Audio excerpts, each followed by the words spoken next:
Entre 1980 et 1995, la Bretagne va régner en maître sur un marché que personne n'avait vu venir en Europe, la nourriture asiatique. Derrière ce concept, une invention, un seul homme, Jean-Pierre Leroux. Il connaîtra la gloire et la fortune. Et puis...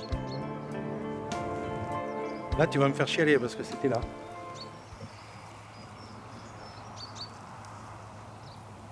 Mais il faut s'imaginer qu'il y avait des Algeco partout. Voilà. C'est désolant. C'est vraiment, j'ai une impression, tu vois, ça fait longtemps que je suis pas venu ici et ça me fout le blues, quoi. Et en même temps, tu vois, tu me dis on va recommencer, je te dis ouais tout de suite, quoi. Je repars tout de suite parce que c'était un lieu magique et que putain, il me faudrait pas grand-chose pour que je reparte, quoi. Parce que tout est à faire et à refaire plutôt. Et je me dis que des fois que je le referais bien. Même les mêmes produits, hein, puisque j'en ai encore dans les cartons. Faudrait pas me pousser beaucoup pour...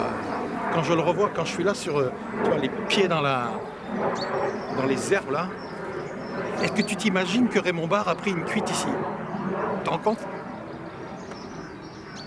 Avec les flics partout, c'était l'enfer. Il y avait des banquiers partout. Regarde, c'est devenu des herbes folles. T'as vu ce qu'ils en ont fait de cette putain d'usine? Ça me déglingue, quoi. Déglingue. Je suis à la fois triste et en même temps j'ai envie de repartir. C'est fou.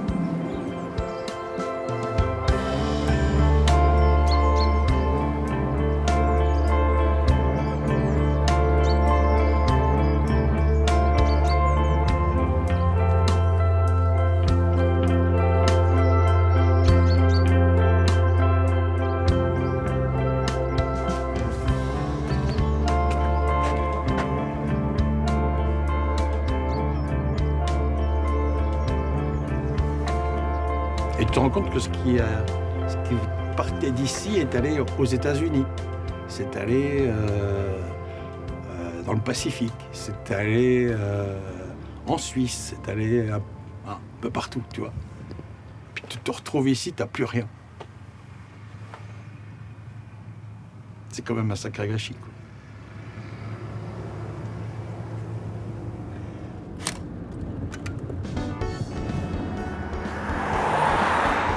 L'argent, tout le monde peut en gagner beaucoup. Nous avons la chance d'avoir des produits originaux et de bonnes marques. Il vous faut être les meilleurs. Pour cela, il ne faut pas rouler à 90, mais à 180 km.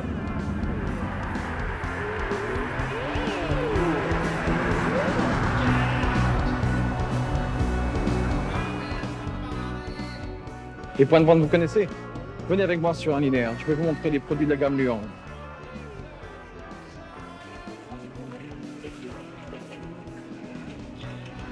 Nous voici en plein cœur de votre activité. Voici une partie de ce que représente Luang actuellement dans la distribution moderne. Nous vendons du rêve, de l'exotisme, de l'aventure. Ce sont des produits festifs. Les pâtés impériaux bien connus. C'est vrai que la première fois que ma femme me fait des nems, j'ai un flash, j'ai un truc, et je lui dis, ça, je vais le faire. Ça, je vais le faire. J'ai 20 ans, et je lui dis, ça, je vais le faire. Et elle me répond, c'est pas possible parce que la galette de riz, il faut l'humidifier, c'est un bazar, c'est compliqué, c'est très long, il faut le mettre dans des linges, pour l'humidifier, ça prend une demi-heure avant que ton paquet soit humide, tu vois. Et elle me dit, si tu veux en faire 1000, bah, il te faudra 4 jours, quoi, tu vois. Enfin, peut-être j'exagère, mais tu vois, c'est très long. Bon, mais j'ai dit, et elle me dit, c'est pas toi, petit breton, qui sait faire des crêpes, qui va trouver ça. Les Chinois, ça fait 2000 ans qu'ils font des nems, ils n'ont jamais trouvé une machine pour humidifier les galettes de riz. Donc ça t'arrivera pas.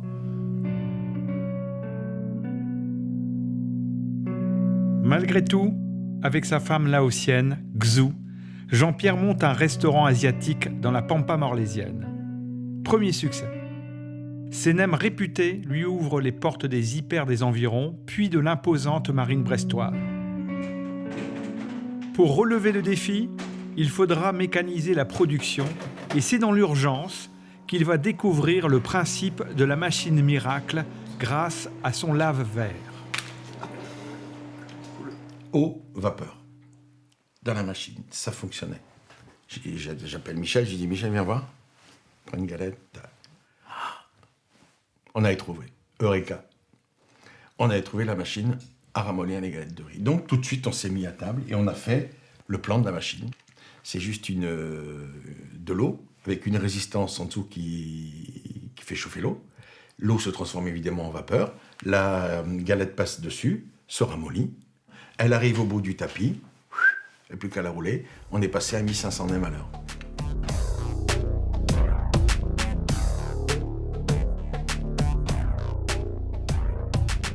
Très vite, le petit pourvoyeur des grandes surfaces de la région se fait référencer dans toutes les enseignes nationales. Il faut passer le cap des cadences industrielles. Grâce à une personnalité politique de la région, une usine sort bientôt de terre. Nous avons été le détonateur, celui qui au départ avons dit « nous avons confiance en Jean-Pierre Leroux ». Et nous allons l'aider à s'installer. Et partant de là, bien sûr, il a trouvé des partenaires. Et les banques, du même coup, lui ont fait confiance.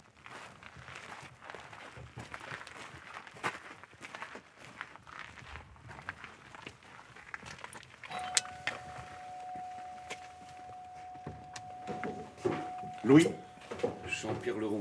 comment que c'est? Bonjour. Tu vas bien? Ça va? Ça va et toi? Tu t'es mis oui. tout beau? Ouais, non. Bonjour madame. Voilà. Discuter un petit peu du NEM Luang 1980. Ouais, c'est pas 1880, c'est déjà ça. Ouais, ça fait quelques années. Il y avait ce goût qui était exceptionnel. Hein. C'était un goût forcément qu'on ne connaissait pas. C'était un produit nouveau dans la région, même peut-être même français, je ne sais même pas.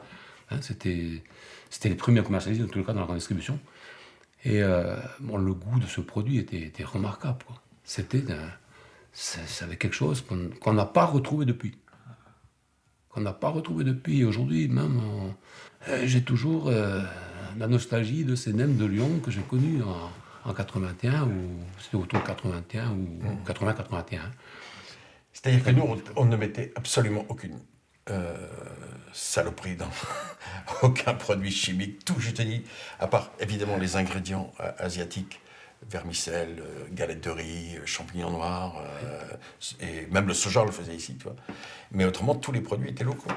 Comme quoi, on a une région qui peut s'adapter à toutes les cuisines. Tu peux faire aussi bien du mexicain si tu veux. Tu peux faire de l'indien, parce qu'il y a tout ici. Ouais. C'est vrai. Ah oui, tout à fait. On était fiers parce que, quelque part, on avait participé à l'évolution de ça et justement à la création d'emplois dans la région. Et il y avait beaucoup de monde qui était employé à Lyon. Ça a été jusqu'à 120. 120, ouais. En 3-8. En 3-8. Et puis tu sais, j'ai pas connu de concurrence pendant 10 ans, moi. J'ai pas connu un concurrent, parce qu'on était inattaquables. C'est-à-dire que tu pouvais pas... c'est présomptueux de dire ça, tu vois. Mais t'avais pas. Parce que notre ADN, c'était ça. C'était, tu donnes de la qualité. Ouais. Et tu peux pas tromper les gens. Si tu trompes les gens, tu vois. Alors, c'était catastrophique, quoi, d'avoir Lyon fout de camp, quoi. C'était... Pour la région, c'était catastrophique. Ouais, 120 personnes sur le carreau,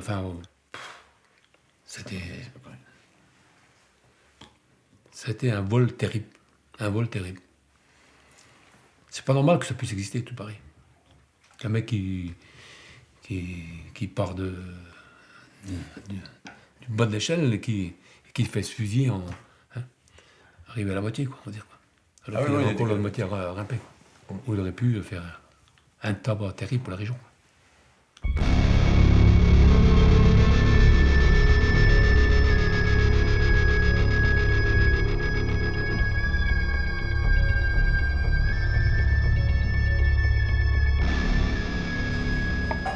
Voilà.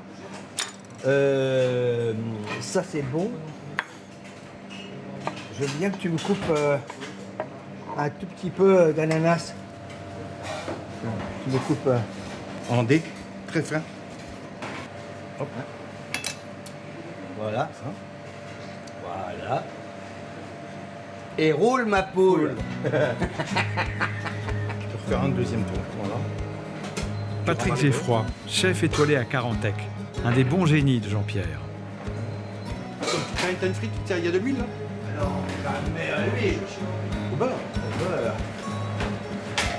Ensemble, ils ont élaboré des recettes de nem et élargi l'offre gastronomique de Luang. Aujourd'hui, ils se retrouvent dans les odeurs, les bruits et les saveurs des temps de l'opulence. C'est très bien.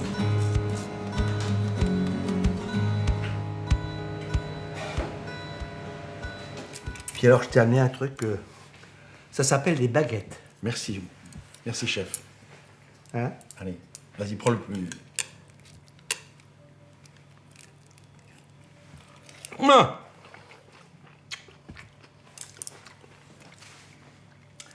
Ça te rappelle un peu notre Hein? aventure? Extraordinaire. En même temps, je vais en couper une deuxième. Parce que c'est bon quand même.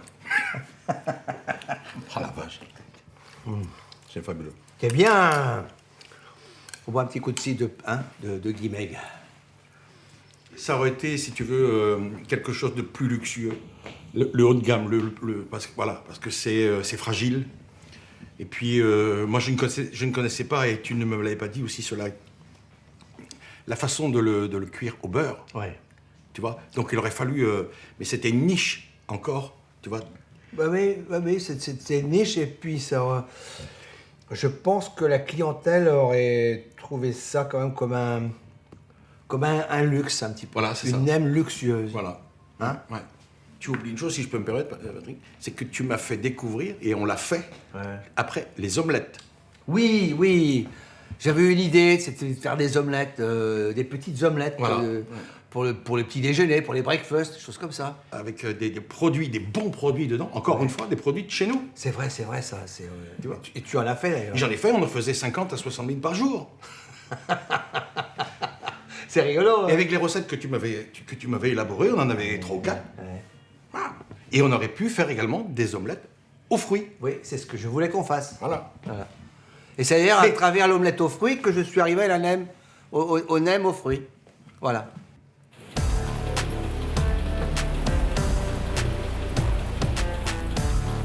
C'était bien parti. En triplant la cadence de production, le Chinois de Invic déroulait le fil de sa success story au nez et à la barbe des grands groupes de l'agroalimentaire. Il n'allait pas tarder à faire des jaloux.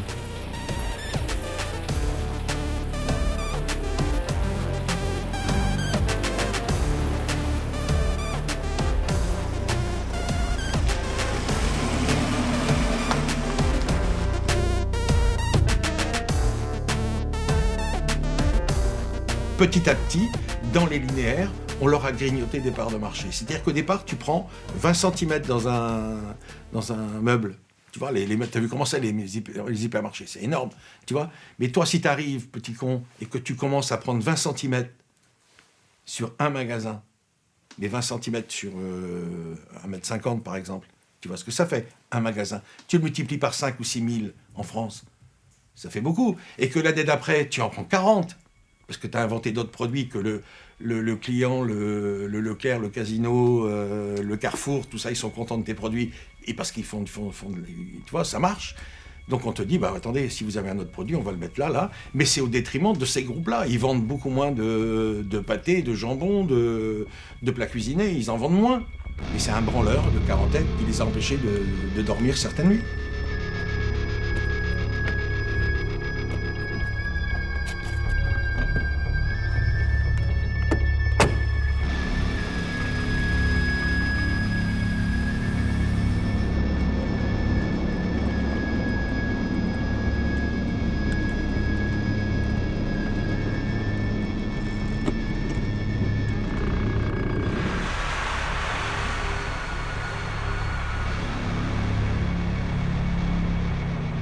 L'homme en noir, tu l'as reçu où?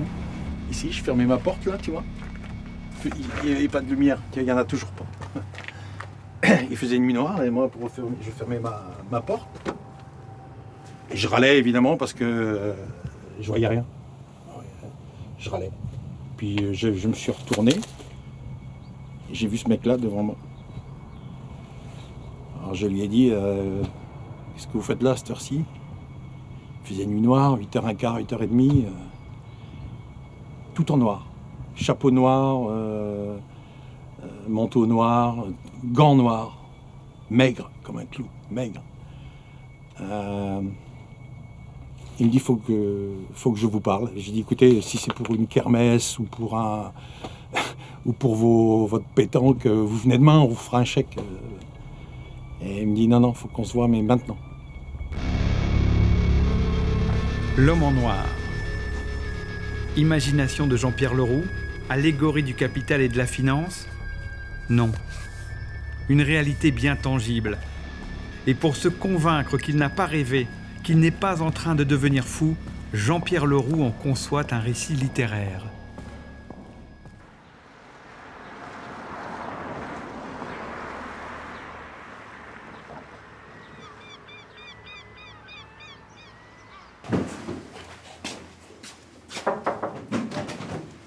Alors, Salut Jean-Pierre, ça va la journée? comment vas-tu? Tu vas bien? Oui. Oui. Pas Madarjeux. Alors, Mon Daramat. comment tu sais? Pas comme d'hab, quoi. Comme d'habitude. Comme d'hab. Tu connaissais pas le panier de crabes que ça pouvait être. Non. Mais en fait, est-ce que une personne comme toi, une personnalité avec tes idées, tout ce que tu as fait, le tempérament de fonceur, etc., est-ce que tu penses aujourd'hui que tu avais une chance de t'en sortir? Ah, je pensais, oui, à l'époque, j'étais naïf. Je pensais T'étais que... naïf à ouais, l'époque. ouais. Quand tu démarres et que tu sais rien... Mais tu vas te faire bouffer. Dès que tu prends une certaine dimension, tout de suite, tu vas te faire bouffer. Oui, mais je le sais pas. Tu savais pas. Je le sais pas, je Tu savais sais... quoi? Tu avais 25 ans. Ouais, tu vois, et t'es le roi du monde. Mm-hmm. Moi, j'ai pas eu d'adolescence, j'ai pas eu de... Et quand ce jouet m'est arrivé, c'était un jouet, je me dis, ben voilà, plus rien ne peut m'arriver. Je bannis et je me crache sur la justice, je crache sur les politiques. Finalement, ce sont des financiers qui vont te ruiner, qui vont te mettre Le couteau sous la gorge. le genou à terre. Et aujourd'hui, on est dans une économie qui est complètement financiarisée, avec toutes les dérives racistes. Il suffit de lire le Canard enchaîné, hein, ou même la presse économique, pour voir que c'est la continuation, mais puissance 10, de ce que tu as connu. Quand tu nous as apporté ton texte, moi j'ai lu ça avec grand plaisir. C'était un vrai coup de poing. C'était une page, une tranche de vie de la société bretonne dans les années 75-90, Ouais, c'est ça. à peu près, qui méritait tout à fait d'être révélée. Et puis surtout, il y avait du style. Hein, c'est ça, c'est un cri... c'est ça qui te caractérise et c'est ce que tu fais passer dans tes livres, dans tes écrits.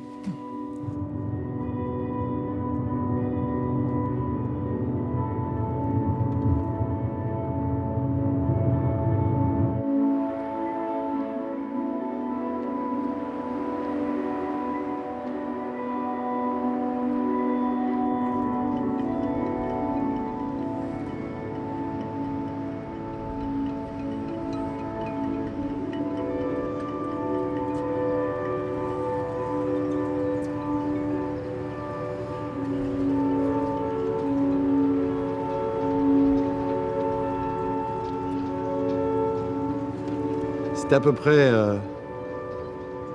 cette taille-là quand on a fait le pari de la route du Rhum. C'est pas très grand quand on y pense, quoi. Alors qu'il y a des... Après, j'ai eu un monstre après, à 23 mètres. Et déjà ça allait bien sur l'eau, quoi. Puis c'était le rêve de Paul, quoi. C'était un petit garçon qui avait son jouet.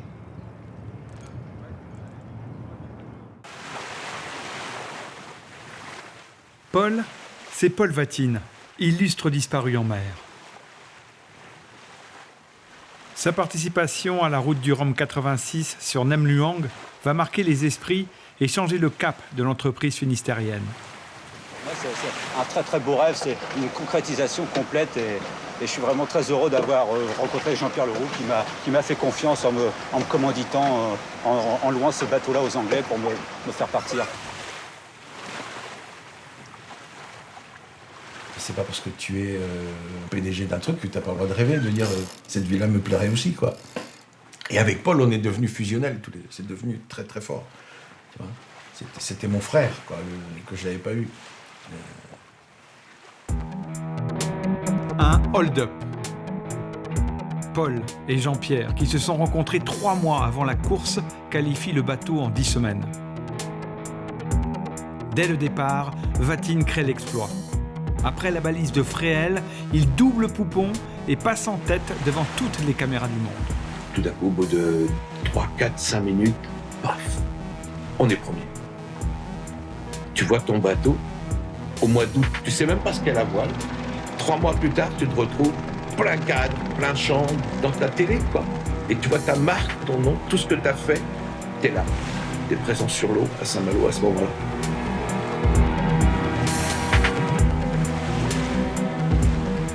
Arrive l'impensable, le drame ou le signe du destin. Paul Vatine est fauché par un cargo quelques heures après le début de la course, alors qu'il volait vers le succès. Vis-à-vis des gens qui m'ont fait confiance pour cette route du Rhum, il y a quand même des gens qui ont misé sur mon nom, de l'argent et se sont engagés sérieusement pour mes financements. Alors je suis très, très malheureux vis-à-vis d'eux, quoi. Vis-à-vis du bateau, c'est grave aussi, mais vis-à-vis de ces gens-là, c'est encore plus important. C'était mon premier sponsor et c'est un petit peu grave, quoi. Il avait peur de mes colères, alors que il était vivant, quoi. Et moi, je lui en voulais un petit peu justement d'avoir peur, alors qu'il avait tout fait pour réussir, quoi, pour être mais jamais ça m'est venu à l'idée de lui en vouloir, quoi. Jamais. Au contraire, c'était de lui dire merci, quoi. Il n'avait jamais skippé un bateau tout seul, quoi. C'est la première fois que quelqu'un lui faisait confiance. Et moi, c'était pareil, quoi. Personne ne m'a appris à diriger et à tenir le cap d'une entreprise, quoi. J'aurais dû comprendre ça. Et j'ai pas. Évidemment, quand t'es lancé comme ça, c'est ça, tu traces ta route et t'es un bulldozer, quoi. Alors que, bulldozer, oui, mais j'aurais dû m'entourer de gens qui auraient bitumé derrière moi, quoi, pour que la route soit belle. C'était un avertissement que je n'ai pas vu venir.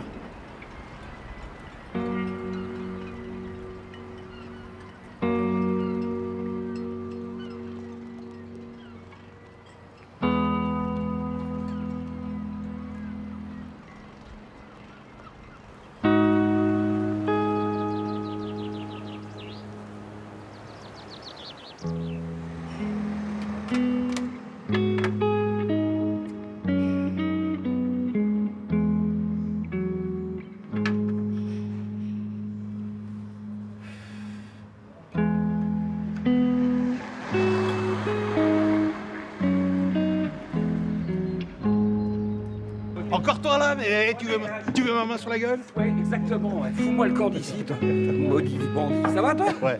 Alors? Ça va? Ça va? T'es intéressé par le rameur? Ah, bah peut-être. Tu passes voir? Ouais. Quand on a eu le bateau Nemluang, là, il s'est mis à fond là-dedans. Et ça va à la preuve que ça a marché, parce que je me suis retrouvé à la sous-préfecture négocier le passage en 3-8 en 2 jours. C'est quand même assez... Il y a vraiment eu un effet Nemluang. Ah, mais l'effet du bateau, le départ de Polo sur la route du Rhum, son départ en tête, je peux vous assurer que le lundi, ça a explosé. Au téléphone, c'était hallucinant. On s'est dit, mais on va pas pouvoir... on en a discuté. Ils m'ont haï, hein. On dit, on va passer en... J'ai dit, il y a une seule solution, il faut passer en 3-8. Ouais, c'est interdit que les femmes... J'ai dit, on va les négocier. On est allé négocier à la sous-préfecture, à la préfecture après, au préfet directement après. Mais il y avait quand même beaucoup plus de qualités que de défauts, je vais dire. Bon, ces qualités, c'est qu'il explosait. Je peux citer un exemple parmi des dizaines et des dizaines. Les nems, on les faisait sur des plateaux plus grands que ceux-là. Là. Et puis c'était par rack et ça montait sur 1,80 m à peu près, de mémoire. Bah, je l'ai vu foutre un rack complet en l'air. De colère, hein, qui était tout terminé. Là. Bon, bah, j'ai dit c'est parfait. Alors j'ai attendu qu'il se calme un peu, je suis allé au bureau, j'ai dit tiens, tu viens de paumer tant de pognon. Là. T'es content?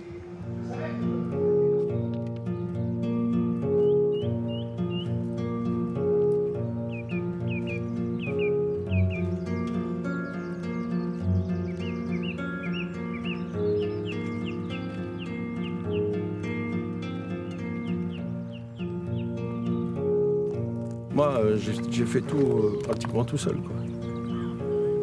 Appris la vie tout seul. Et puis moi, quand je voyais comment ils vivaient, je me disais toujours, non, je ne serai jamais comme eux.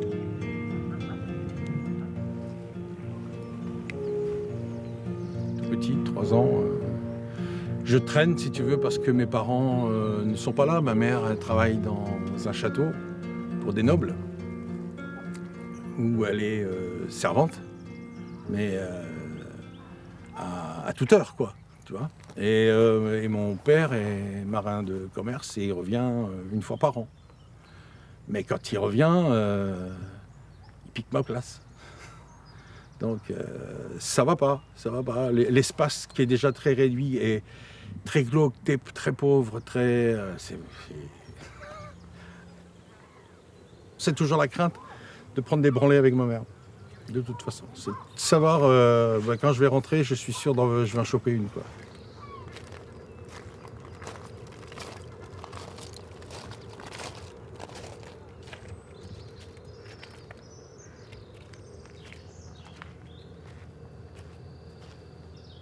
Le coup que tu prends, tu dis, il y a quelqu'un qui va payer. Puis je suis peut-être aussi assez destructeur. C'est-à-dire que je m'emploie, si tu veux, à obtenir absolument ce que l'objet ou la boîte ou la femme que je veux, que je désire. Et une fois que j'ai eu tout ça, je casse.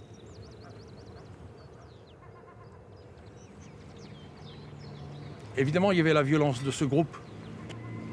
Mais en fait, je me demande si ça ne m'a pas arrangé. En me disant, effectivement, inconsciemment, hein, pas sur le coup, parce que c'était très violent, mais en me disant, ouais. Si c'est pas vous, c'est moi. De toute façon.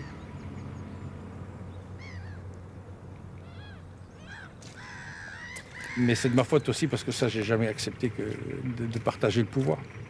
Ce côté dictateur qui m'a joué des tours, c'est sûr.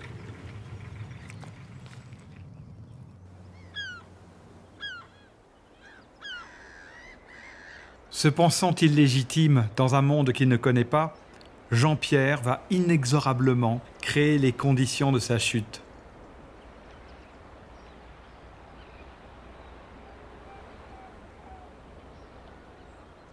Il était dans l'excès en permanence. Il avait besoin de se prouver quelque chose. Il avait de se définir peut-être aussi. Son parcours explique un peu dans les années 90, où on est quand même dans les années Bernard Tapie, la réussite à tout prix, on n'est rien et puis on peut devenir un homme d'affaires en peu de temps, un peu à l'américaine, quoi, le success story. C'est ce qui lui est arrivé. Le succès lui a un petit peu monté à la tête. Après, il y a plein de raisons qui fait qu'il s'est grillé, mais en même temps, c'était un type attachant. Parce qu'en fait, il cachait sa sensibilité et ses failles, et sûrement ses secrets, quoi. Sa boîte noire, je la connais pas bien. Et tout ça est monté trop vite, en fait. La mayonnaise est montée très très vite, et puis elle est retombée aussi vite. C'est-à-dire qu'après, ça a attisé à la fois des jalousies, des convoitises. Et Jean-Pierre s'est prêté aussi à ça. Il aimait être mis en lumière, tout en restant caché. C'est-à-dire qu'il ne se livrait pas. Il donnait que le mauvais côté de lui-même. Il aimait être détesté. Tu vois, je pense que c'est quelque chose qu'il avait en lui. Omniscient, présent sur tous les fronts, l'arrogant empereur des Nems veut devenir aussi puissant que les puissants. il décide de créer sa propre concurrence afin de verrouiller le marché. Sa nouvelle folie s'appellera Tuk Tuk.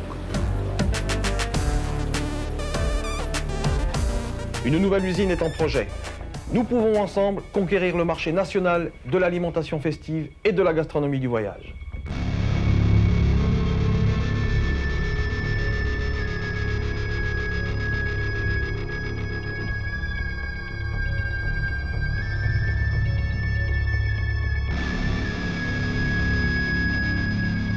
Pour soutenir son extension, Jean-Pierre va faire appel à des fonds injectés par un capital risqueur, s'aventurant ainsi dans la jungle de la finance à la merci des prédateurs. Insouciant, il savoure sa réussite.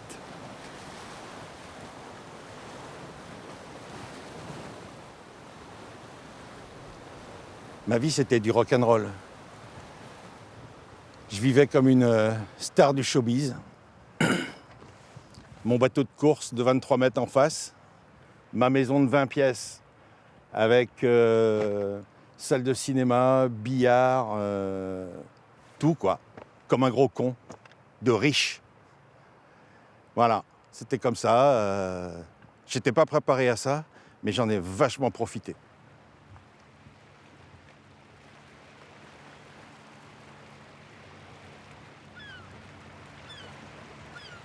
Tous les étés, après que la saison soit terminée, comme on n'avait pas de sous à la maison et puis que mes parents ne voulaient pas que je lise, parce que lire c'était être feignant, je me suis dit ben, je vais aller dans les maisons. Et je cherchais des livres. Voilà. Et c'est là que j'ai rencontré Stevenson, c'est là que j'ai rencontré, je sais pas, plein Jules Verne, plein d'écrivains comme ça. Je prenais les livres, j'en prenais 2-3. Hop, je ressortais de la maison avant que le soleil se lève et je bouquinais. Et une fois que j'avais fini les bouquins, je les ramenais. Et puis j'allais dans une autre maison.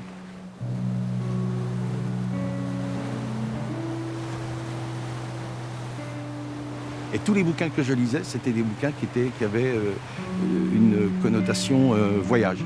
Parce que j'étais fasciné par le voyage.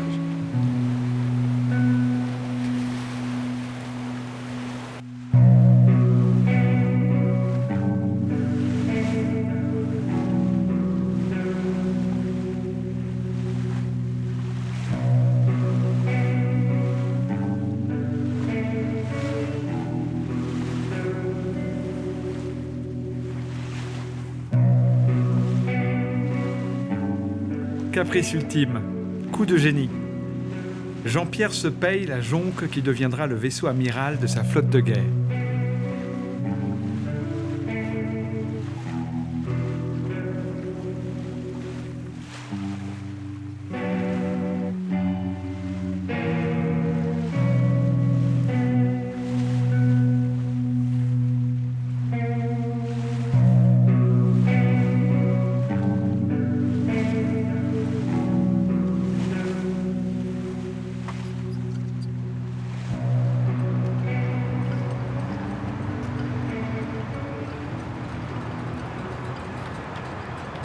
C'est certainement le plus grand coup que j'ai jamais fait, même peut-être plus fort que la route du Rhum.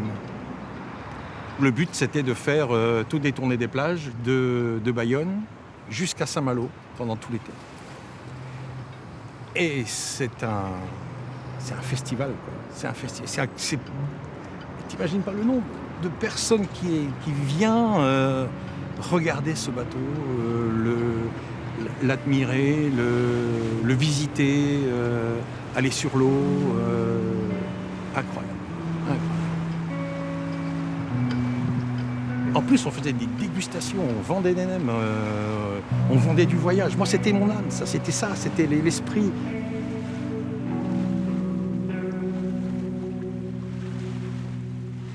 Il fallait quand même déployer des activités complètement dingues pour suivre un peu ce TGV grande vitesse. J'ai eu cette impression-là très vite, d'être monté dans un train qui allait beaucoup trop vite. Et j'ai toujours eu cette impression qu'on allait droit dans le mur. Mais je trouvais qu'il y avait une forme de panache là-dedans quand même. C'était ça. Et c'est quelque chose, il personnage balsacien ou un personnage à la Rostand, quoi. C'est Jean-Pierre, c'est bon côté. Après, il y a d'autres personnages, on pourrait développer d'autres personnages, mais ces côtés-là, on est embarqué, quoi. C'est le mot embarqué. Voilà, on s'est retrouvé assez rapidement sur des bateaux, sur des jonques, sur des projets un peu fous qui dépassaient à la fois peut-être nos compétences. Je dis nos parce que il y avait aussi moi. On est arrivé à un niveau où tout ça nous dépassait. Mais en même temps, on était emporté dans cette foule. Et derrière ça, il y a ces années-là, les années 90, où effectivement on balançait plein de gens comme ça, on adorait ça, les entrepreneurs, il fallait réussir à tout prix. Et ensuite, derrière, il y avait des gens qui, eux, avaient les codes, ils maîtrisaient tout ça parfaitement, et ils attendaient dans l'ombre. Ça ne sert à rien. Dans tous les cas, d'essayer de vous justifier, je pense que je vais tout simplement changer de partenaire, et puis voilà. Il était de l'autre côté. Je suis là depuis 5 heures ce matin. J'ai vu les camions arriver, j'ai vu les voitures de votre personnel. Les voitures sont neuves. Ça veut dire que les banques ont confiance en vous. Je dis, mais vous ne pourriez pas venir demain parce que là, je suis fatigué, quoi. J'ai eu ma dose. Il me dit, non, c'est maintenant. Et donc, je l'ai invité à boire un coup. Et je me souviens, on a pris du Porto. On s'assoit et là, tout de go, il me dit, vous êtes à vendre. Et là, j'ai piqué une colère, comme je sais en piquer. J'ai tapé du pain sur la table. Il n'a pas bronché. Il a laissé la colère passer. Et il m'a dit, je comprends votre colère. Mais vendez. Parce que le groupe que je représente ne lâchera pas. Ils ne l'ont pas vu venir, ils n'ont pas vu venir ce marché. Malgré tout ce qu'ils ont en R&D, tu vois, ils n'ont pas vu. Et donc, vendez parce que sinon vous êtes mort. Vous êtes mort. Mais vous êtes mort commercialement et vous êtes mort physiquement. Parce qu'un jour, vous allez prendre votre voiture et puis vous allez faire 2 kilomètres et boum. Et ça existe. Il faut le savoir. Il n'y a pas que dans le Midi, il n'y a pas qu'à Chicago, il n'y a pas qu'en Italie que ça se passe. Ça s'est passé ici, dans ce bled perdu, en Bretagne. Ça existait. Et je suis sûr que ça existe encore. Foutez de moi, monsieur, vous vous foutez de moi! Je me laisserai pas avoir aussi facilement! Mais mon Dieu, mais vous êtes qui à la fin? Vous savez, les chefs d'entreprise ne sont pas des gens simples. On a un petit peu d'argent, on en veut plus, etc. Et si on n'y arrive pas, je crois qu'on est prêt à tout. Mais honnêtement, je l'ai vécu personnellement, on est prêt à tout pour supprimer un concurrent, quel qu'il soit. On veut être le premier, mais c'est pas possible, il faut des premiers. Mais on peut être premier à plusieurs. Mais à cette époque-là, je pense qu'il fallait supprimer. Moi-même, j'ai appartenu au groupe Unilever, de grandes sociétés comme Lipton, comme Astra, Fruits d'Or, etc. Et d'autres filiales du groupe dans lesquelles je suis passé. Donc, j'étais en contact forcément avec ces gens qui avaient des ambitions et qui parfois les disaient à leurs collaborateurs. On sentait bien que tous les moyens pour eux étaient bons. S'ils nous gênent, faut le tuer. Alors tuer veut tout dire et ne rien dire, mais quand même on sentait qu'il n'y avait pas de place pour tout le monde. Il y a des gens que l'on paye, et j'en ai connu, pour exercer des basses besognes comme cela. Mais je parle de suppression physique, ça peut arriver.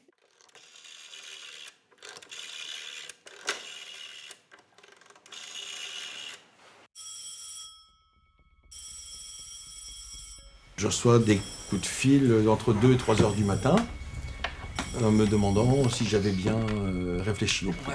Avez-vous réfléchi au prix? Et ça, c'est toutes les nuits. Ça fait froid dans le dos, quoi. Vraiment. Oh, fait chier. Alors je me dis, allez voir les flics. Moi, je suis anti-flic. Tu me vois arriver chez les flics alors que j'ai un dossier chez eux qui est... On me dira, tiens, t'as besoin de nous? C'est même pas possible.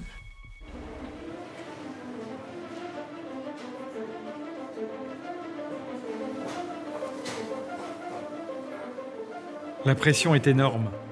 Le roi des nems va bientôt craquer. Comment en est-il arrivé là? Un témoin privilégié qui a connu l'ascension de Luang nous donne son analyse. Démarrer, aujourd'hui c'est sans doute plus simple. Mais c'est s'agrandir le problème. C'est le cas aussi de Jean-Pierre Leroux. C'est-à-dire quand vous avez un gros marché et que vous devez faire un grand saut, le jour où vous signez le marché, la recette, elle viendra plusieurs semaines, mois après, sinon années. Et entre les deux, il faut savoir faire du relais. Et pour trouver la banque qui fasse ce relais, compliqué. On avait des capital risqueurs. Quelques capital risqueurs. Ouais. Mais qui demandaient un retour rapide. Très vite, voilà. Et qui mettent à genoux. Et qui, voilà. C'est une planche... Ils mettent à genoux. Parce que si vous demandez un retour à 2 chiffres... Ben, c'est ce qu'ils ont eu. C'est-à-dire que moi, quand j'ai... Vous mettez la boîte à genoux. C'était... Comment il s'appelait? Monsieur Nebo. Je ne sais pas si vous aviez connu Monsieur Nebo. C'était un spécialiste. Et il a pris quand même 19 fois et demi sa mise sur ma boîte. Mais il m'a mis à genoux. Moi, c'est fort de ces expériences-là que quand je rencontrais des investisseurs nouveaux ou en période d'agrandissement, je leur disais attention au capital risque. Parce que si le retour demandé est trop fort, vous allez avoir du mal à tenir. Et c'est ce qui se passait souvent. Donc ça veut dire aussi apprendre à des chefs d'entreprise, ou les aider en tout cas, à négocier. Et à négocier des conditions qui ne les mettent pas à genoux. En fait, le groupe rachète la TPE ou la PME, elle ne rachète pas la boîte, elle rachète ses clients et sa marque. Et son savoir-faire. Oui, son savoir-faire. Et puis terminé. Après, elle rapatrie ça dans d'autres usines de production. Et c'est vrai que moi, j'avais coutume de dire, il y a les acheteurs de carnets de commandes, quoi. Et les acheteurs de carnets de commandes, c'est ça. C'est-à-dire que vous avez... dans les économies, on dit toujours qu'on gagne sa vie à la marge. La marge d'un grand groupe, c'est l'équivalent d'une ou 2 ou 3 entreprises. Elle peut les acheter, voilà, elle a racheté sa marge. Mais c'est comme ça. C'est là où peut-être on n'est pas assez régulateur. C'est là où peut-être on n'est pas assez à gauche.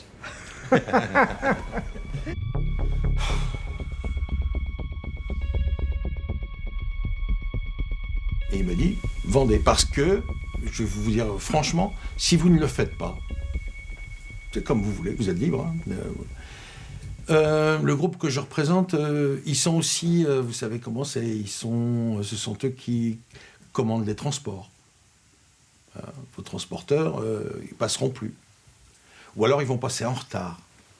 Ou ils vont vous oublier. Et vous savez ce que c'est dans la grande distribution, si vous n'êtes pas à l'heure, bah, vos produits ne seront pas dans les rayons. Donc vous serez déréférencés. Ou alors, si vous êtes encore dans les rayons, eh bien, ils vont crever les paquets.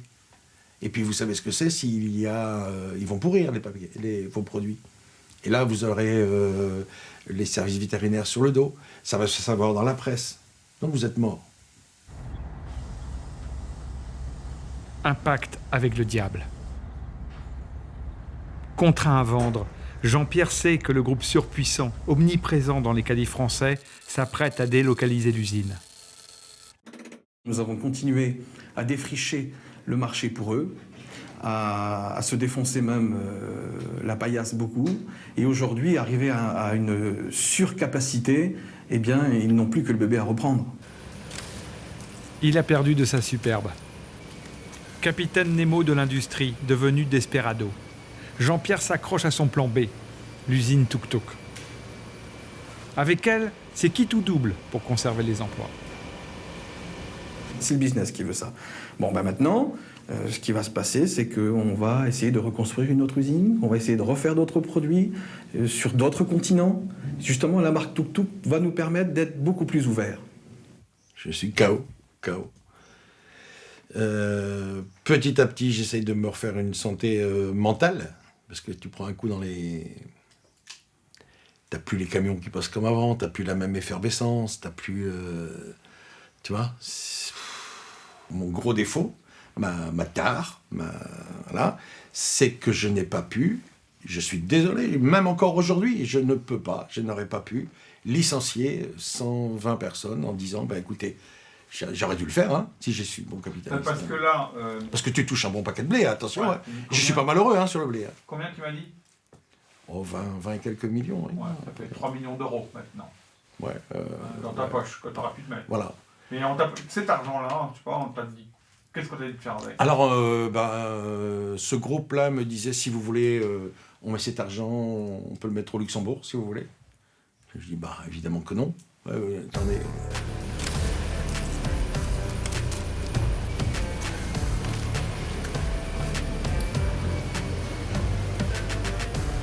J'avais une clause de non-concurrence de 7 ans.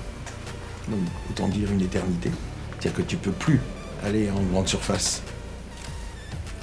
Et ils m'ont gracieusement laissé toutes les collectivités, restauration, armée, tout ça. Mais évidemment, ça ne faisait plus le même chiffre d'affaires.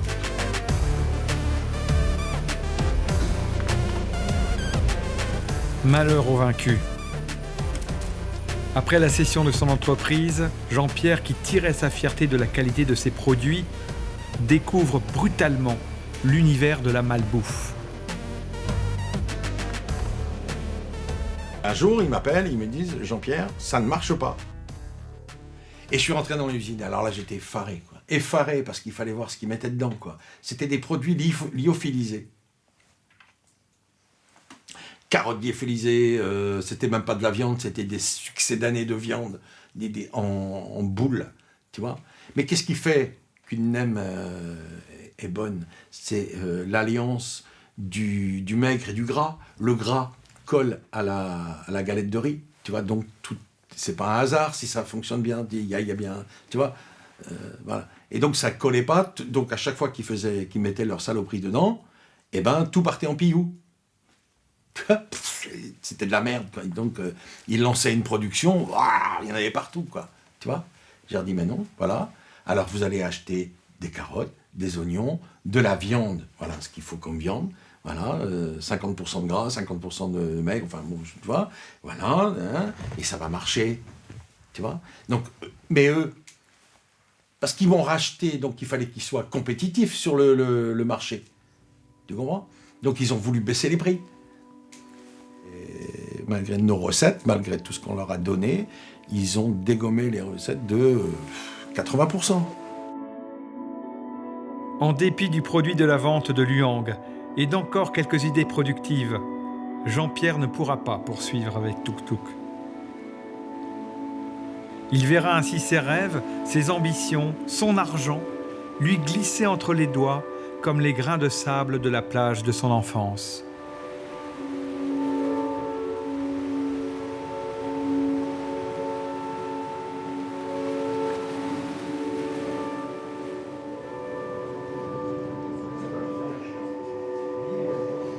Les gens qu'il a embauchés sont partis à droite et à gauche. On avait des familles, des écoles qui se vident. Un enfant qui s'en va à l'heure, qui laisse ses copains derrière lui, c'est important. Quand on est jeune parent et qu'on voit les enfants les retirer de l'école, on va ailleurs, un grand groupe, à piquer mon travail. On enlève la part humaine, la part familiale, la part de cette solidarité d'un village, d'une commune et d'une communauté. Oui. On aspire, et puis il y a un trou, il y a un vide. Qu'admire, plus rien. C'est dégueulasse. C'est pas juste. On va faire le mot dégueulasse. Voilà. Ouais.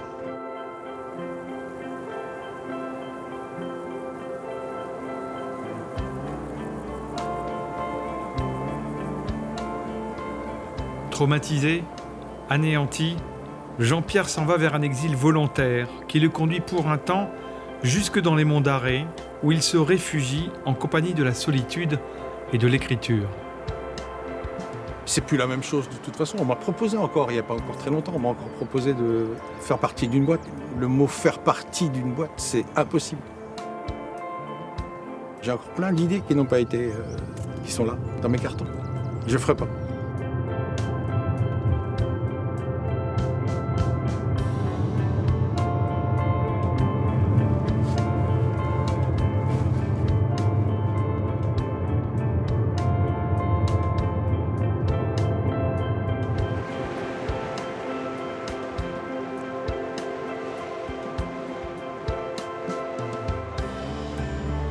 ça me serait arrivé maintenant, je serais beaucoup plus fort, quoi.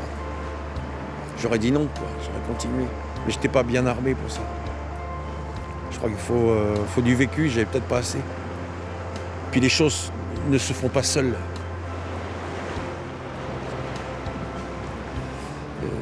Toute ma vie, je me suis battu pour rester un môme, quoi. Parce que, n'ayant pas eu une enfance très gaie, quoi, j'en profite maintenant. À rebours, c'est pas...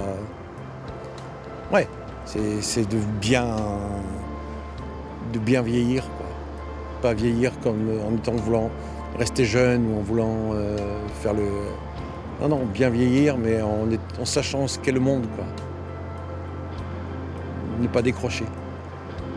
Découvrir encore.